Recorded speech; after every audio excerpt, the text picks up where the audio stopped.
If you run a drone business long enough, you quickly realize that the flying of the drone is actually the cheapest part of the operation. So today I want to talk to you about some ways to save some money, focusing on the hardware and software side of things, as that's where we can quickly burn money without realizing it. First, a bit of context. I am an ex-developer, and while I know that the subscription model can get a lot of hate, I know that this is also the one that provides ongoing payment for the people that are supporting us in the industry. So this isn't about avoiding paying for things. This is about being intentional about where you spend your money and why you spend your money, and making sure that you're getting the best use of that. So with that said, let's talk about the different software models, because understanding these can help you understand when to use different ones and why some would be good for you and some might not be good for you. We're going to start with the perpetual license, or the one-time fee. This is an obvious one. This is where you pay for the software once and you own it and you never have to pay again. The pro for this, of course, is exactly that. You pay for it once and you know exactly where you stand. It's very easy to budget for. The downsides can be that this type of software doesn't actually give the developers a lot of money, and as a result you can find yourself with the software falling behind in terms of updates that come out. And updates always come out, right? Changes to Android, changes to iOS, updates to SDKs, updates to Google Play services. All of these things need the software to be updated if it's going to continue to work. If you're relying on this, just be aware that you might need an alternative at some point in the future if you need to avoid getting stuck in a corner. Now let's talk about the subscription model. This is the one that everyone loves to hate. The obvious pros are that you get continuous updates. You usually have somebody that you can get hold of by email or by phone if you have any problems. And they're usually the fastest to market when new software comes out. The downside, of course, is you have ongoing cost and it's easy to forget what you're paying for. One important thing is annual subscriptions can be cheaper than monthly subscriptions. So if you know that you're going to be relying on this software, you might be better off just paying up front, getting the annual subscription. But it is easy to forget, and you might find yourself 6 months, a year from now not using that software. And there's nothing worse than getting an email that tells you you just bought another year's subscription for software that you're no longer actually using. So if you do buy the annual subscription, then make a note for yourself to 11 months from now, just check and make sure that you're still using it.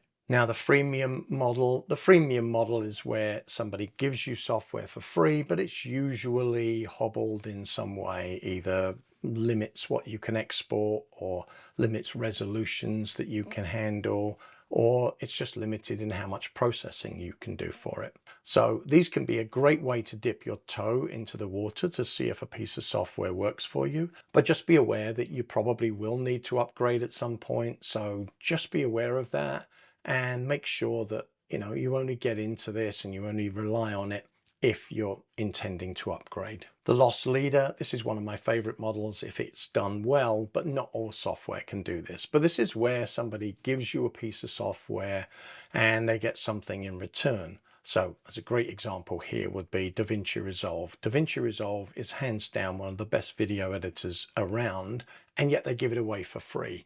Now, why do they do this? Well, they make most of their money on the hardware side. So by giving away this premium software, they build goodwill, they get their name known, and it's definitely a win-win for both sides. Now let's talk about practical ways to save money on software. Coupon codes, referral links, and discounts are all a great way to do it, and I'll put some of those in the description below, so be sure to use those. Free trials are a great way to try something out and make sure that it suits your workflow. And I'm going to give you a little bit of a trick if you need to extend out those free trials a bit longer. So if you're using Gmail or any of the Gmail derivatives, they ignore anything after a plus sign in the email address. So your name at gmail.com, or your name plus trial at gmail.com, or your name plus discount at gmail.com. These all end up sending email to yourname@gmail.com. But a lot of the services see those as different email addresses. So you can use those to extend trial periods, but just do so intentionally. Don't abuse that. If you're genuinely trying out software, it's a great way to do it, but be careful about how you do that. Cheap or free options. Just because something is cheap doesn't necessarily mean that it's not good for your business. I use a number of different services. Some of them are very reasonably priced and still provide great results. So I'll list a few of my favorites here. So let's start with one of my favorites, which is WebODM. WebODM can be free if you've got a PC that is powerful enough and you're geeky enough to install it. But failing that, they have other options. They have installers that are very reasonably priced, or you can run it in the cloud. And you can mix and match as you see fit. Now, I will tell you that I have absolutely used WebODM on professional projects and had no problems with it. Next up, Birdi.io. Birdi.io is a great way to share results with clients, and it's really a one-stop shop for sharing all kinds of information.